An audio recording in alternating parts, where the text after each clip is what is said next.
Some of you are listening to this and saying, well, that's a good problem to have. If I had all those people to have to call back, I'd be doing great. No, you wouldn't. No, you wouldn't, unless you had a nice organized way to make sure that that was all happening, right? So I think it becomes really important to understand that pipeline matters. Content supporting that pipeline, meaning you have an ongoing reason to talk to somebody, that matters, right? So I guess my point to you is that I don't like hearing that people aren't completing the tasks, because one of two things is broken, right? Is that we have too much garbage coming in that needs to be followed up on and converted. Or for those listening that say, I'd love that problem, they don't have enough. You follow? So I think the big question then is, why are people falling behind on follow-up? By the way, all of you that don't do it in an organized fashion, remember that person you talked to in the venue that you saw them months ago, and you go, oh, shoot, whatever happened to Jim? Well, what did you do about it? Where did you take that relationship and move into it? And we talked about this yesterday, and it's fair game on the sales call to set this up. I asked my team, how many people did you talk to this week about real estate? Then I asked it on the mastermind. Then I asked it again and again and again. I keep asking the question, how many times did you talk about real estate this week with potential buyers or sellers? And the question is, well, why does that matter? Because that act is creating a prospect. You with me? Yeah. Okay, so now the question is, why are they backed up and what's in queue? Well, that's a really good question. And not everybody's backed up. We got some people who are really doing a great job of staying on top of things. I'm thinking that part of it for some people is just that logging into Infusionsoft every day. There's nothing sexy about that. There's nothing exciting about it for people. It's a tool that we use to make sure that we stay completely on top of our real estate business and make sure that everything is organized as humanly possible. But it looks and feels like work because it is. And so I feel like when people get out in the field and they're working with buyers, or they're listing a home, and they're doing all the things associated with actually cultivating some closings, they get caught up in that, and then the other part of this critical part of your real estate business kind of starts to fall by the wayside. Yeah, well, Patrick, what you're going to find though is that when you move forward and that closing comes and goes, that pipeline isn't built out. So you're going to have this roller coaster, feast and famine kind of real estate business if you don't dedicate a specific block of time every day to jumping into Infusionsoft and making sure that your full book of business is airtight. Well, let me say it this way. What you're describing is the core piece of a sales pipeline, and that is your conversion module, as you know at the TRC. That's what we call it, okay? Everybody needs to understand that the number of conversations you're having with prospects is the number one driving engine, I guess is the best way to put it, to predictability and consistency. If you want to do more in a steady fashion, and I use more as to your goal, your guiding light, your North Star is the number of transactions it takes to hit your financial goal. So if that's the case, what is the thing that comes before that? It is the number of conversations that you're engaged in, okay, as a salesperson. You all think that sales is the act of going into doing the CMA. You're hoping that every week maybe I'll have some magic for you, and I'm saying this generically, the world is hoping that somehow magically we will come up with a way that somebody comes in and they're able to say, look, you're going to get more CMAs like this. And you're all suckers for that. You go online and somebody says, oh, great seller leads here. They're the best ever. Okay. And their potentials to get into a prospect-like conversation with a seller or buyer, somebody who might do something relatively soon. Relatively soon typically means sometime inside the next 12 months. However, we know that that could be as long as 24 to 36 months. So when you look at the pipeline for a salesperson, the first thing you all should recognize, if you're going to do this ever at all as a business, then you need to recognize you're going to have to be in this with your boots on, thigh high, in the mud for 36 months minimum. And if you don't recognize that, you're just setting yourself up for delusional based failure. The delusion is that there is some website, there is some lead generation, there is some honey hole out there where there's cream, and that's all it produces. And you show up and it's cream. And if you're a team member thinking, oh, but my guy, my gal, they supply me the business and that's on them. Come on. Are you kidding me? Like, that burden alone for all these great teams, like Cantu Group, since we're talking about them, like, what are they going to do? Just make manna rain from heaven? Is that what they're supposed to do?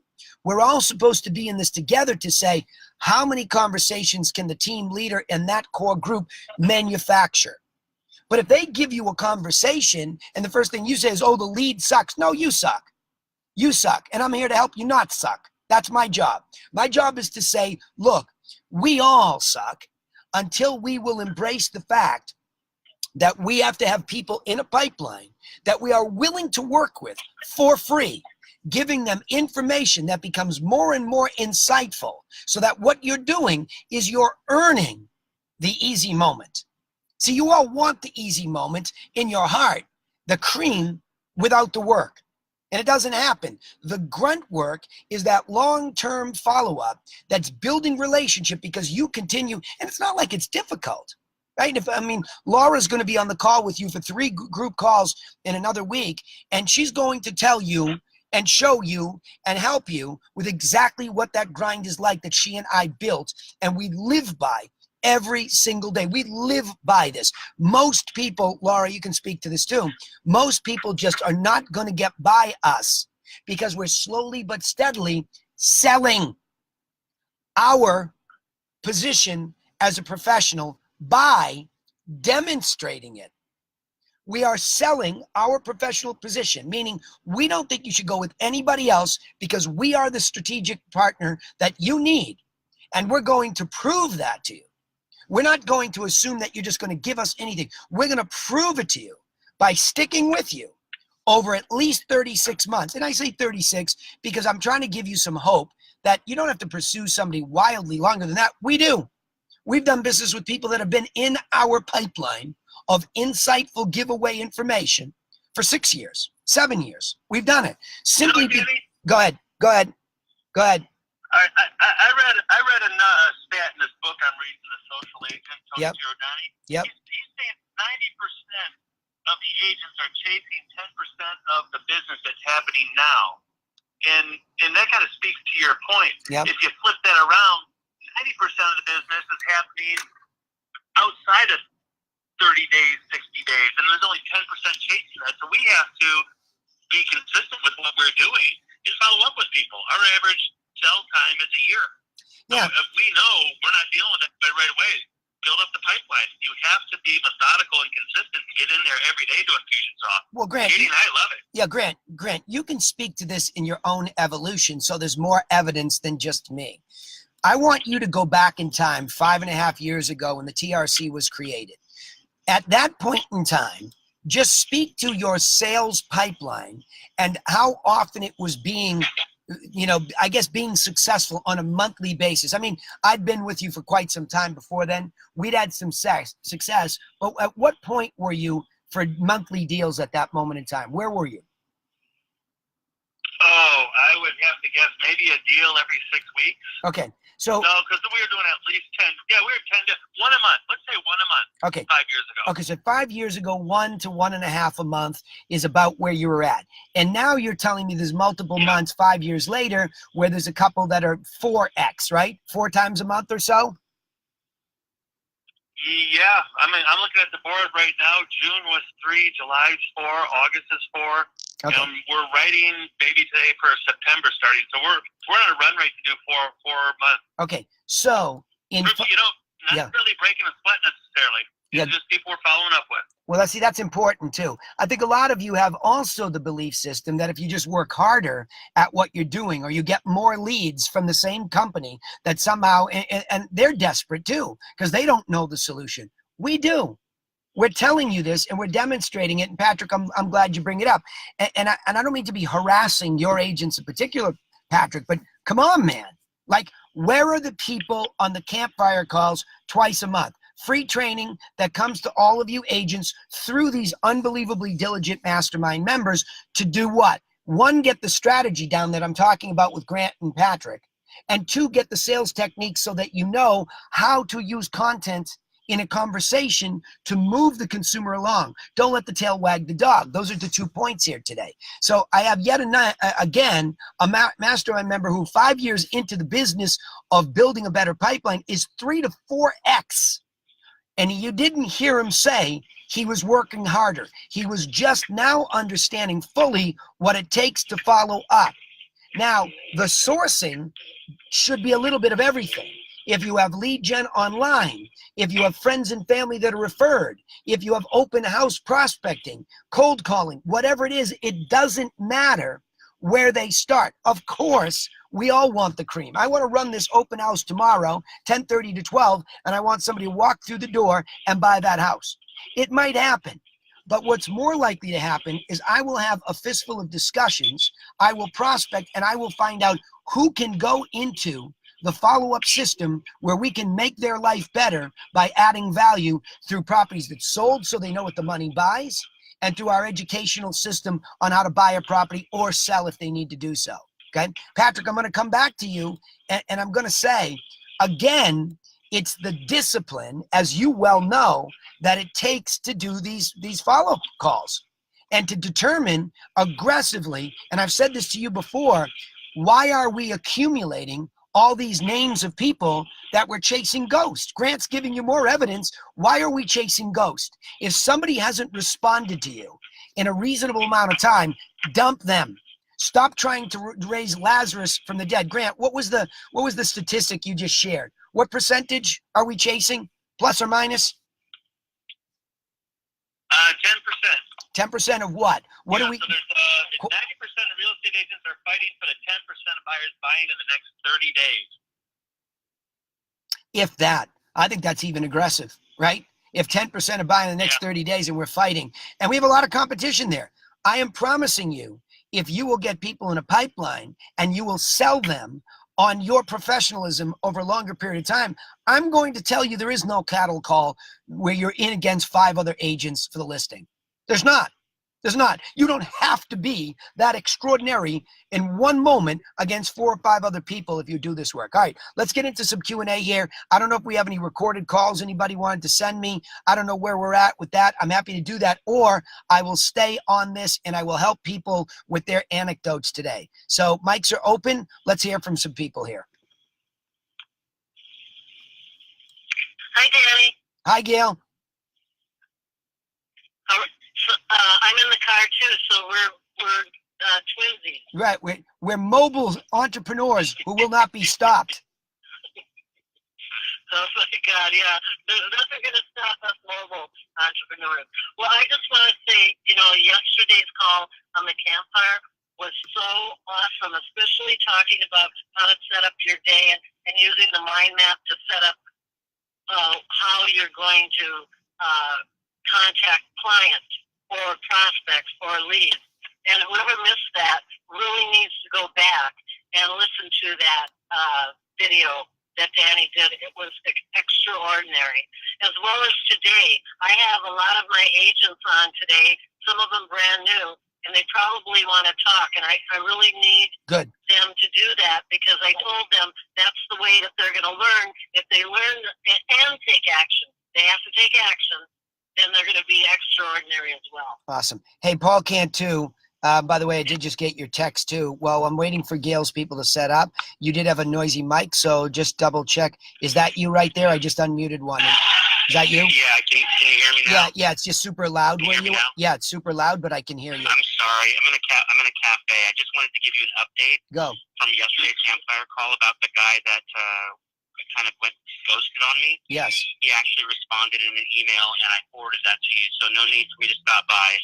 But Patrick's, lengthy email, like an updated CMA, was what it took to get him to respond after 2 non-responses to voicemail. So yeah. Let me give it. Yes, right. Let me give everybody context. So on yesterday's campfire, while we were mind mapping out how to use content to sell, That's what, let me give framework to Gail's commentary. So those of you that weren't there and don't understand where she's coming from, let me give you that idea.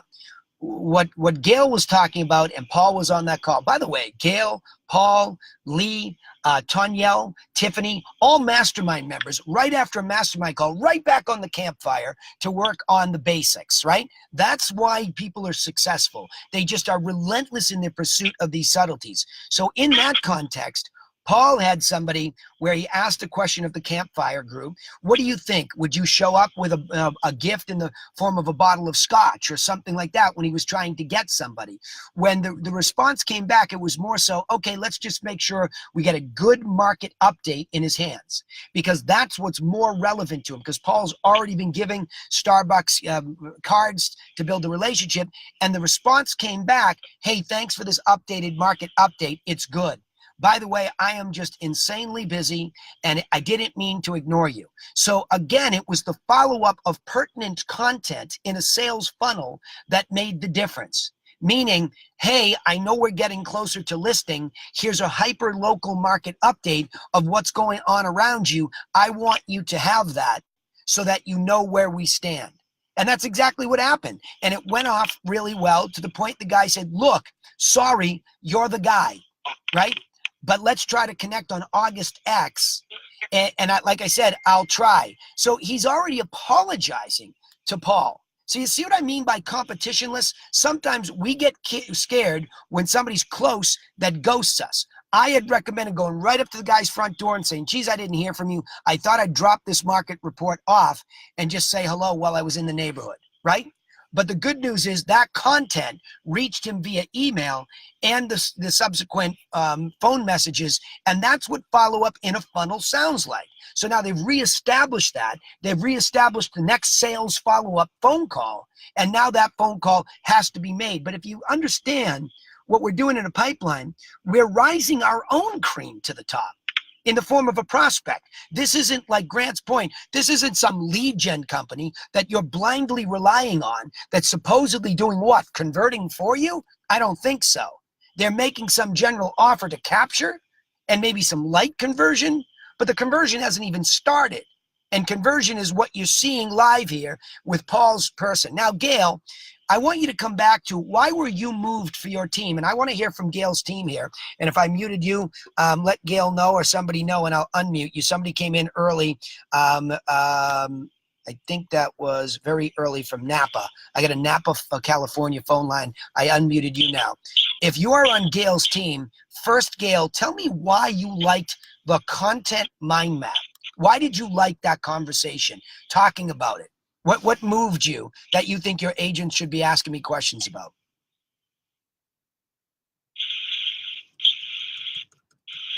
Gail, I lose you? Well, she's muted too. She muted herself. Hey, Gail, is that you? I just unmuted a mic. Is that you? Okay. All right. I need to hear from Gail's team. Step up here. Come on, guys. Step up. If you're on Gail Rossetti's team, I need to hear from you right now. Who's on there? Can anyone? All right. Go ahead. Go ahead. Sorry, Gail. I tried. Too many mutes, and they're usually good. I don't know where they are. Go ahead. Go ahead, Chris. Yeah. That's regarding pricing scenarios that I want to Good. get some insight for. Hey, can you take me off your speaker? Chris, take me off your speakerphone, yeah. so we hear you nice and better. nice. Yeah, we want to hear this nice and clearly. Yep, go ahead. Excellent, good. Okay, so both of these, and I'll go ahead with the one that involves an active listing currently, because they both are similar in the situation where I had good performance with these people in the past, so they take anything I say as gospel, but they thrust me into really tough scenarios. So the current active listing, basically, I sold a couple of apartment buildings to this guy and his wife last fall. You know, they both went real quick. They both went exactly at the list price. They're both pretty candidly priced. Now I've sold them a new home. They've moved out of that, and they moved out of their existing home, and that's what we got listed. Their existing home has all kinds of issues. I mean, it's a historic home, and it's on a fall-away lot. It's got this addition on the rear that was not framed properly. It's got this carriage house out back that's, you know, kind of scary to look at, candidly. So it's kind of difficult to account for all of these issues without specific prices. At the same time, to their favor, they got, they've got one couple of doors down sold for a couple $100,000 more last summer. Yeah. So I advised them to have a pre-inspection done so we can get quantified what the issues are. They didn't want to do that. Instead, we put it on the market about 6 weeks still for $339.5. Don't get a lot of action, but no offers. About a week later, we drop it to $325. Then we get a contract right at what we're asking. Go through an inspection, and the buyer gets all of these issues defined and fails. 100-page inspection report. So now, after they bailed, they reduced again to $309. Yeah. Get an offer in the door for $275. Yeah. And they only want to counter at $300. And it's one of these scenarios where we're getting showings every day. Yeah. But we're not, we're too high for investor price, but we've got too many issues for homeowner. That's what the scenario. All right, hold on. You go, hold on. Stop. Because you're going to go too deep. And I want to stop you because I think you have a tendency to overthink and miss the obvious. Remember I said, I don't know if you were on the call, and I know you haven't been feeling well, so I'm hoping you're feeling better this week. But remember I said yesterday, and I don't know which call I said it on, but here's the irony, Chris. Mastering the obvious is not so obvious, right? Mastering the obvious is not so obvious. As a market maker, because you're asking me a pricing question, which is more based on a market making because you have an active thing. You told me what they didn't want to do and their resistance. You're warming it up to feel their resistance, okay? The great news is, as a market maker, you're already in the game. You are well advanced and down the line to establish. Forget about what they didn't do. You're well beyond that, okay? You've got to let that go because you have new and obvious information to deal with to make a market and help these people move in the right direction. I don't know what's wrong with a counter of 300, but you made it sound like it was a bad thing. So the buyers came in. Yeah, go ahead. Right. It's I guess really at the end of the day, it's just hard to quantify something with a lot of issues, not having quotes as far as cost to cure, and getting quotes as far as cost to cure on something that's involved is even an ordeal. Would take commitment on their part of time and money, or at the very least, no contractors want to go put together detail. It's stuff that requires consult the structural engineers to how to deal with this. But and that's the thing is I think with them they're kind of taking, you said 339.5 at the start and you did really well for us in these last two and we trust you and now you're telling us to come down and what the hell, and even though that's not being stated specifically, that's the subtext that I'm picking up. All right, well hold on. Don't give it that much subtext. You don't know that. Okay. Yeah, you have no evidence to that. That's your inner story as a market maker that's defeatist. That's you saying that. Until they say that explicitly to you, it's an assumption and it's a dangerous one. Now, intuitively, you are probably feeling exactly that. And you're probably exactly right. So I have no problem with the intuition saying, I think based on our history and what they're used to and not used to, I think, to that extent, I better bring this up. But instead of sitting here with me, the same thing I said to Paul, I'd have to defer to the same advice. Sit down with them, with the 309 and the 300 counter and say, look, we've got a dialogue going here. Okay, so let's sit down and talk about how to deal with this, how to bridge this gap, because people will read their minds out loud for you much more so when you are face to face than you are doing via text or email or all the distant, media we can use to communicate. You've got to close the physical gap between you and them to get them to read their minds out loud so you can verify whether you're right or wrong. There have been a lot of times where I have been wrong, and I'm a veteran of many, many, many years. But my inner dialogue that maybe made it, same thing with follow-up. I felt like it was going to be a lot of work. I felt like the guy or gal was going to be difficult. Oh my gosh, I got to get the energy up again to go talk to the seller about coming down during this negotiation. I have also been regularly subjected to it. In fact, we all are, no matter what your level of experience. So the thing is, when did the offer come in? And did the other side justify it? And did you, like, you're all beyond all that other noise. Go to the other side, say, hey, listen, I appreciate that you put anything in writing. Do you have any comparables that you used to start at 279.9? Stop and shut your mouth, right? Let them have the burden back. Put the monkey back on their back. Because with the 279 offer on a 309 ask, where you started higher and you have all this emotional bias as to how they see you and what your new burden is, now an agent comes in and throws a monkey that's 800 pounds on your back. Give it back to them. Say, yeah, nice monkey, thank you. I will present it. But by the way, before I present it, do you have any supporting evidence that you used? Did you do a CMA? Because my CMA came in higher. Now the monkey's back on their back. Well, gotcha. So put it back to that. Absolutely. Absolutely. Reference the one that sold for $500K last year, a couple of doors down. Actually, it was $475K, a couple of doors down last year. That was an outlier for the street. It's one of those areas where most of the houses are smaller. Most of the houses are going in a 200 to 300 range, but most of them are smaller. So this is the larger house. And we got an outlier property we're basing it in. But hold on. Hold on. I don't even think you need, like, why are we going there? See, if you can imagine concentric circles in making a market for a property, okay, all of you, I want you to have a visual for this. When we start, we all start at the outer ring of the bullseye.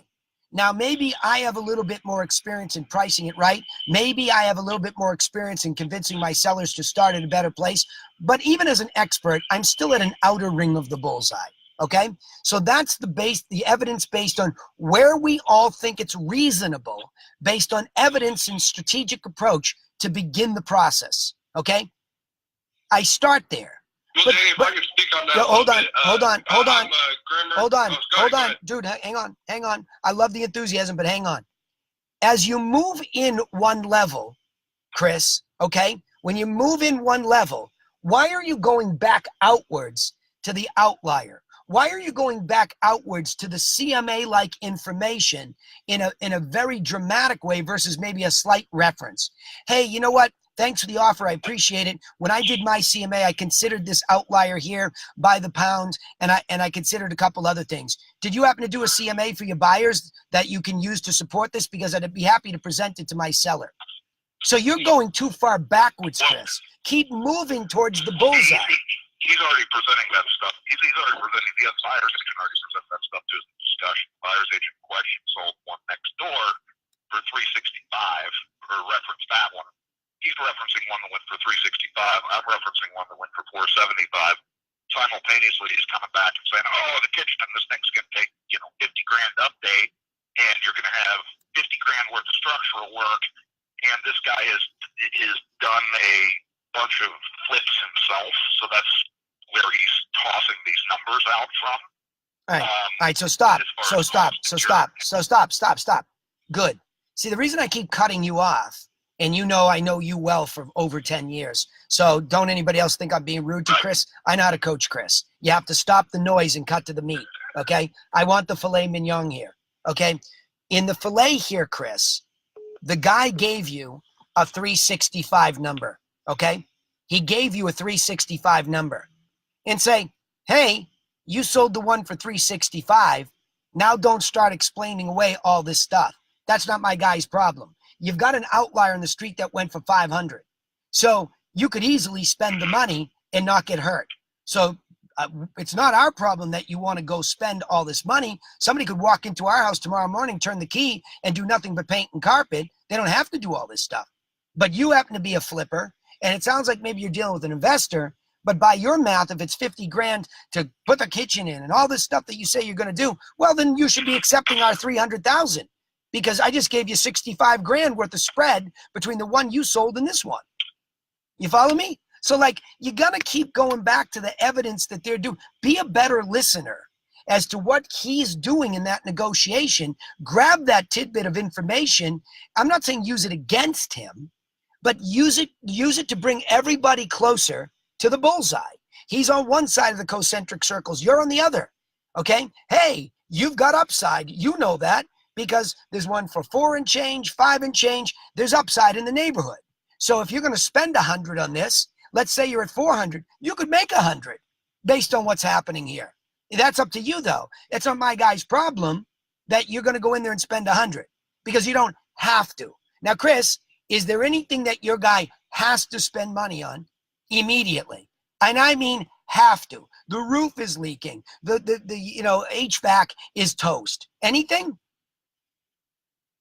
We got termite damage. We got cracked floor joists. We got a wall pulling away from another wall. I mean, it's all stuff that my guy shrugs and laughs and says it was like that 7 years ago when I bought it, which I found out it was. It's a 120-year-old house. We got, like I said, there's this 30-year-old or so addition on the back that is not framed up correctly. You can look at it and go, well, that looks kind of janky. But my guy again laughs, says, well, it was like this 7 years ago when I bought it. Okay. All right, stop. Stop again. I think you guys right. It's just a matter of what he can get for it. 7 years ago, what did he pay? $210. Okay. Is he being a pig? It's hard to tell. I mean, Chris, tell him he is. Chris, stop. Tell him he is. Yeah. He bought it for $210 with all the Chris. He bought it for $210 with all the janky stuff, not $300. Say, yeah, dude, I get it. It's all janky stuff, but you just got a $70,000 before commission profit in 7 years. Like are you drunk? Right. Are you drunk? Yeah. You see what I'm saying? Exactly. Yeah. I mean, look, there's the difficulty where it feels like work. Somebody please on this call, take a calculator on your phone or wherever you are. And let's say, what would the guy net, do you think? Do the quick math on 280. What would he net, Chris? Would he net 260? Will he net 265? Will he net 265? Let's assume he will. Yeah. Somebody on the call, divide 55,000 by 210, please. 55,000 by 210. So that's 25%. Right? Okay. So he made 25% on his money gross, okay, just a gross return, 25%, and he's had it as his primary residence, so it's tax-free. Take that story and club him over the forehead with it. Because that's the reality of the... Hold on, what? Have a sit down with the guy again and lay it all out, right? Yeah, but also go back to this. Go back to this.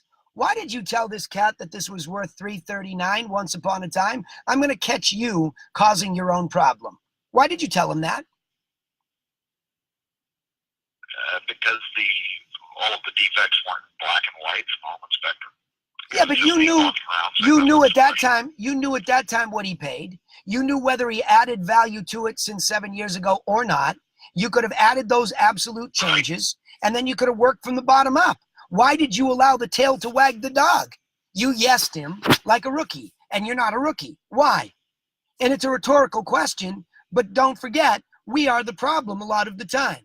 You set the bar at $339,000 with absolutely really zero real foundational evidence to do it. You went searching and reaching for nebulous evidence when you had hard fact. 7 years, hard fact. 210, hard fact. He put money in or he didn't, hard fact. Okay? Comparables that get me relatively close or they don't. You had all these hard facts that now we have to go give to him, that the question is, why don't we as real estate agents lean in on that stuff in the beginning? Because we're scared. We don't trust ourselves to be professional, and we let the tail wag the dog, okay? If you had rooted your conversation in all that fact and then still listed it a little bit in the threes and said, look, this is we're taking a whack at it. We'll see if the market has changed that much to bear traffic at this number. But if it didn't, it's not my marketing. It's not the strategy. We took a whack at a really big return. Oh, by the way, that return would have been 35%, 40% return on your money. Pretty darn good for a piece of real estate.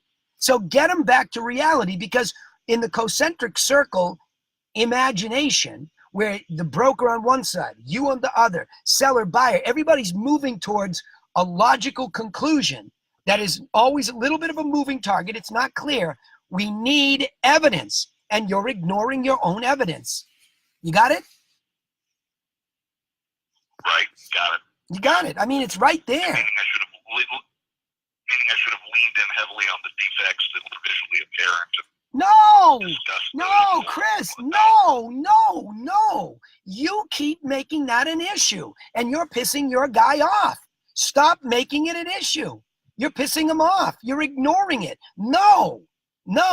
You should have said, these are the challenges you had at 210, but you only paid 210 to accept them. That would have allowed you plenty of money if you had wanted to fix them. You don't want, but now you want a 25% return on your money without fixing them. Okay? Going to be a little tricky. Don't you agree, Mr. Seller? There's no need to fight him on it. It is what it is, but you're trying to bring him back in with logic. You're not trying to fight him on it. You're trying to say, look, I'll keep going, but what do you want me to do? I can't bandage the wall. And I can't hide this and hide that. I can't do it. In fact, the other realtor is a savvy flipper. So I did ask you to price these things out so you didn't leave us like this. We could have had a structural engineer. You could have paid him a little bit of money, okay, to go in and do it. You didn't want to do that. So now we got to move this in without having that. So keep moving. Keep moving because you're in the money. Why is he selling, by the way? Because he wanted to go buy a place, a car guy. Wanted to buy a place with a 5-car garage. Wanted to get a place with a pool for his wife. Wanted to get a place closer to his shop. So he's done all those things. He's already in the new house. He's in the new house. Why is he being a pig on this one that he only paid 210 on? Why? You have to find out why. You have to bring him the logic and move him on. You have a real buyer. Is the buyer still hanging around? The buyer, buyer didn't counter back. Buyer let it die. But I mean, they haven't bought anything else. Is the buyer still hanging around?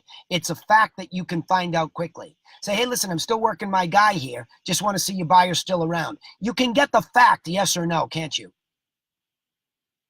Yeah. And I asked the listing agent or the buyer's agent. That buyer's agent said he's moved on. But I mean, again, what the hell does that mean? If I came back and said, hey, we'll take your 275, what do you? I'm saying he would have done it 3 days ago, but so we're not technically in negotiations, but the guy hasn't gone off and bought something else. That's what I'm trying to say. Right. Okay. So look. At the end of the day, you're a market maker. Be aggressive. You're close to the center of the circle. Your seller's silently begging to be led. Go lead him. Stop trying to hammer him down to the center. It's not what we do. We lead them, hey, this way to logical conclusion, right? Big yellow arrows this way to being not a pig, being smart, right? But you're only going to do that with evidence. Your opinion about what he should have done way back when, or there's no place in that for a market maker. It's got to, as we get closer to the circle, it has to be more black and white. Or people's emotions get in the way and people walk and they get all like, they revert to their child, their inner child. That's what they do. Well, my guy's walking. Where's he walking to? Where's he going? Does he have a better option? Right, exactly. Maybe has he walked on to another property? Could you tell me which one it was so I can hit my guy over the head with the logic hammer to see what we're up against? Yes, it's 123 Main. Thank you. Let me show my seller. Hey, Mr. Seller, this guy's looking at 123 Main. Do you see what you could buy? What would you buy? Yours or 123 Main, right? It's a logical bringing of conclusion. All right, enough of that. You got the point. You got to get in there as a market maker. You get a Timmy Kerrigan just said something here. It's true story. Don't trust myself to be correct. I'm thinking the way that I read what he's saying, I'm thinking what that really means is what I was about to say. Why don't you all trust yourselves to be leaders? I don't get it, right? It's not about being a high D personality or any kind of personality. I'm coaching you with enthusiasm. During negotiation, I don't talk like this if that's not the personality type of my seller. I'll quiet it way down, but they're still going to get the logic. They're still going to get the fact, and I'm going to lead them to a conclusion. Ladies and gentlemen of the jury, a jury, also known as my buyer, my seller, the other agent, anybody. Here's the logic. Why are we all beating each other up? We're close. What's the problem? That's what a market maker does, Chris. Right? And that's what sales and real estate are. You're bringing the concentric circles closer and closer, and the closer you get to the middle, the more readily available the exact information that you need to present or provide to close the deal. All right, questions about that? Jump in with him or take me another direction with Q&A. Right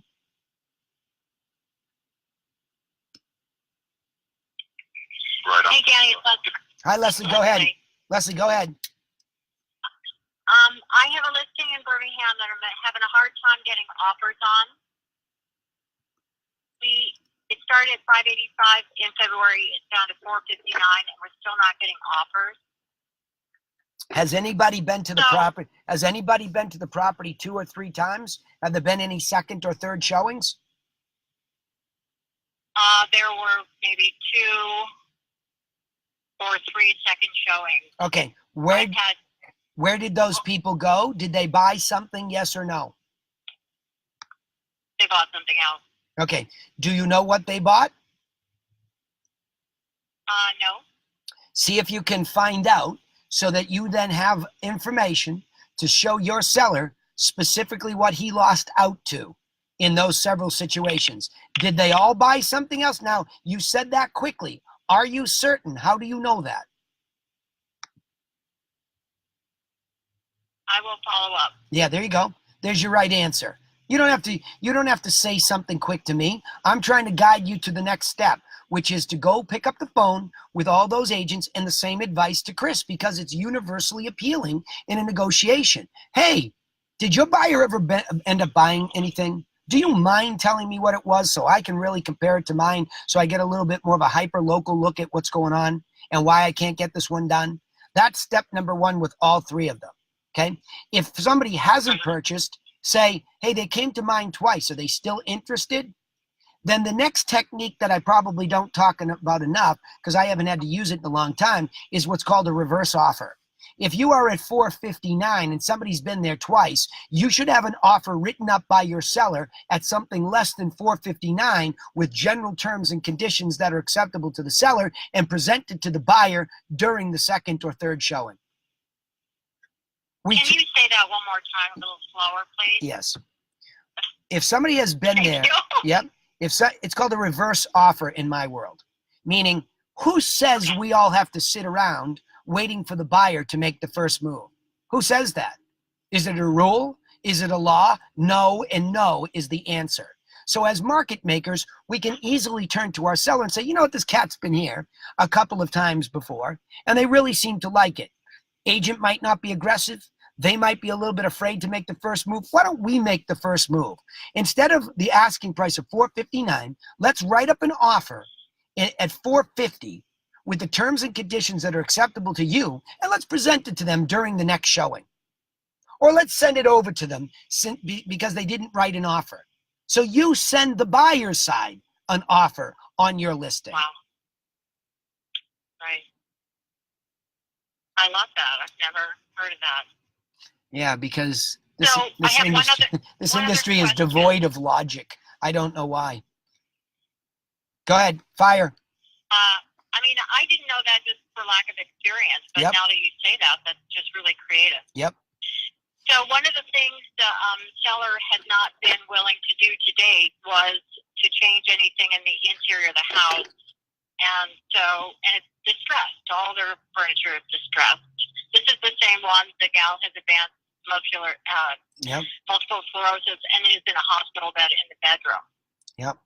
Finally, I actually had a friend of mine send something over from a staging company. She works for a staging company. And so that person made lots of suggestions. What's difficult for me to know is he seems to take most things personally. And so I get caught in between, you've hired me to help you sell the house, and here are some ideas. Being assertive about that, because that's my job, and we haven't gotten offers. So I mean, it's versus I guess I'm always afraid that I'm going to insult him or something. Well, you're right to do. He seems to take everything.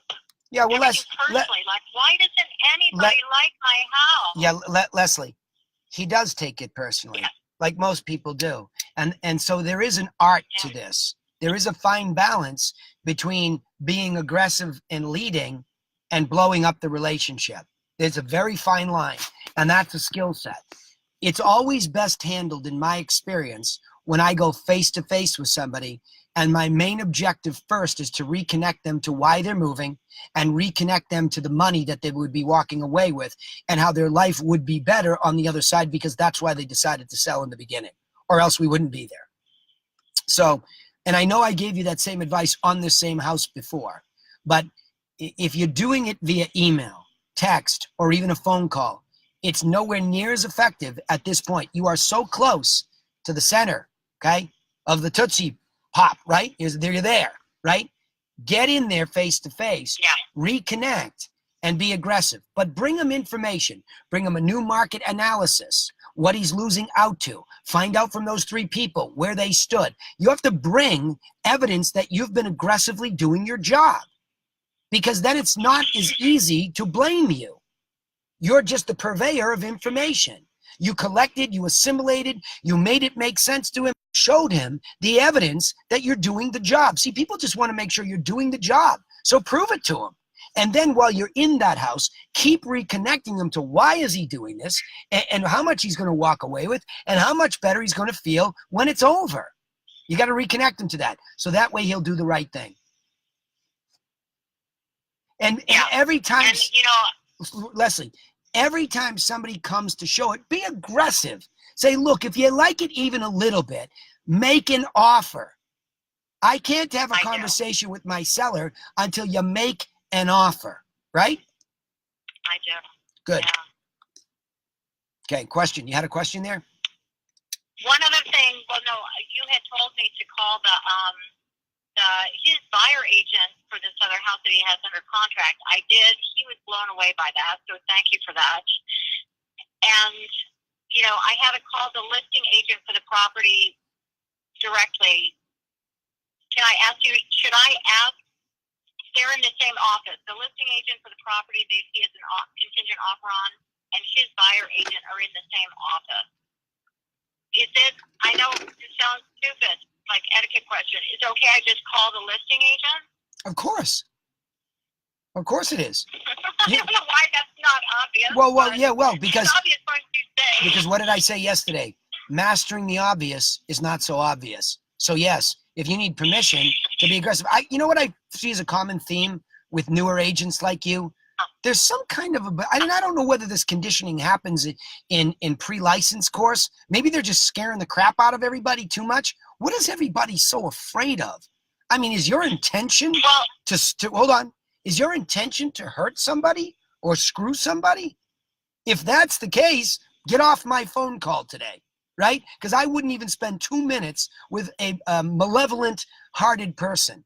You're gone with me. This is a very ethical approach. But in the same breath, that seems to be neutering everybody's brain to the point where they just won't be resourceful to get something done that helps everybody. Doesn't it help the listing agent to get paid? You should have all 3 of you. Hey, let's me, and the buyer's agent kibitz about how we get this done. Because you guys got a deal tied up there that he seems to be stuck on the math. Right? Yeah. So that's going. My background, being a therapist in the last job in particular, you know, you shouldn't say that, don't say that. It was just very, it was a very negative environment, to be honest. And so it made me have a complex, in all honesty, because, you know, therapist, you're supposed to be, I don't know what you're supposed to be, but it was something that I never lived up to. Yeah. Well, so hold on.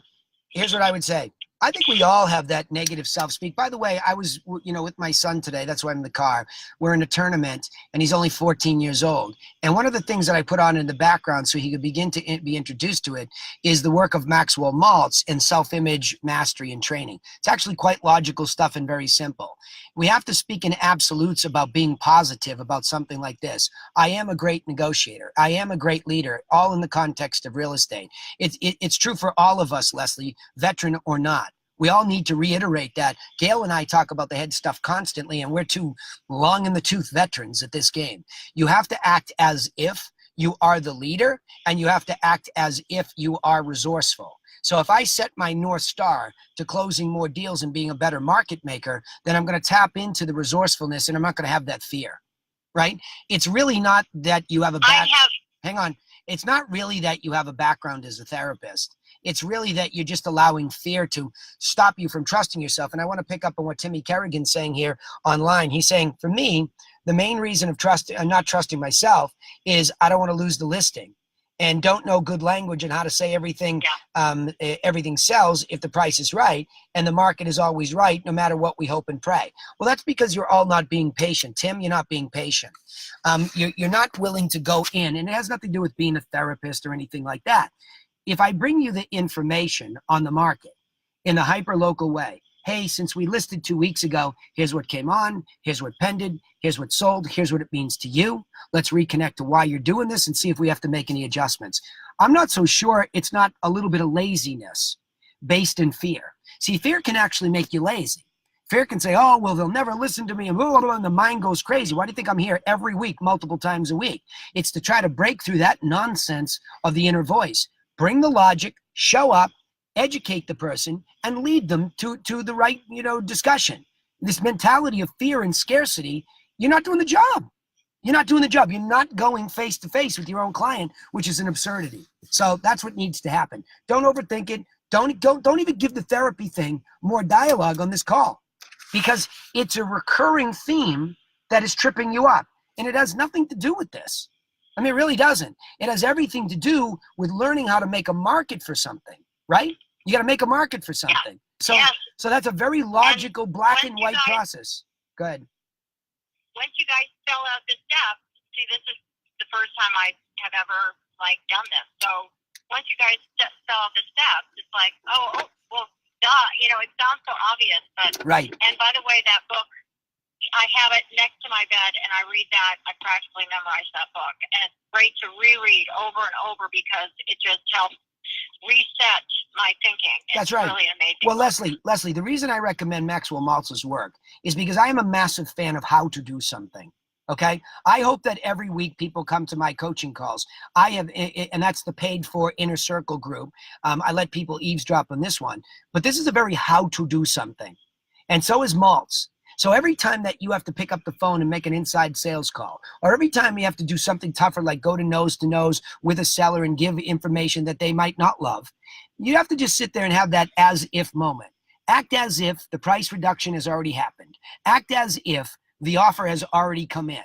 Because if you can see through to the star before it ever happens, the brain doesn't know the difference between reality and practice. It doesn't know. It can't decipher. So if you already have envisioned walking into the seller, providing the information, it's leading towards the conclusion you want, it's the best practice you'll ever have. That's a how-to mindset thing. Now, the how-to physically that I'm preparing you with is I'm saying go in. Find out what went pending that looks like this since then. Find out what the alternatives are. Find out if the other agent sold them something else, what it was, what it offered. That's all very black and white, how to real estate. So how to mindset, act as if it's already happened. How to real estate, get the data and present it and reconnect them to timing and motivation. All right, listen, I am out of time here, but I will, because I had a little technical snafu, I'm going to ask one more time for questions here. I don't like to leave anybody hanging. Questions about what you heard today or something that's burning.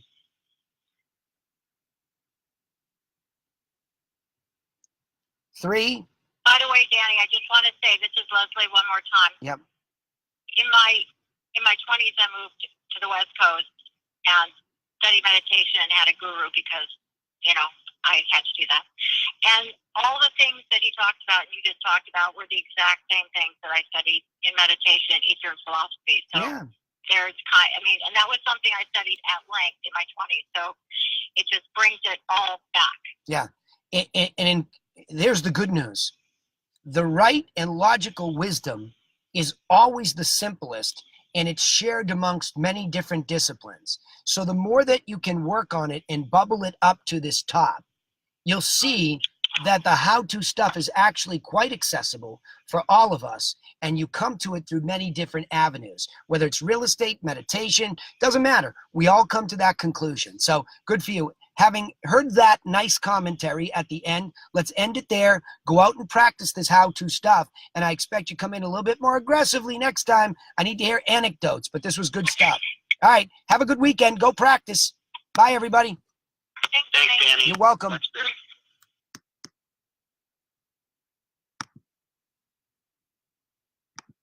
Bye, everybody online. Thanks.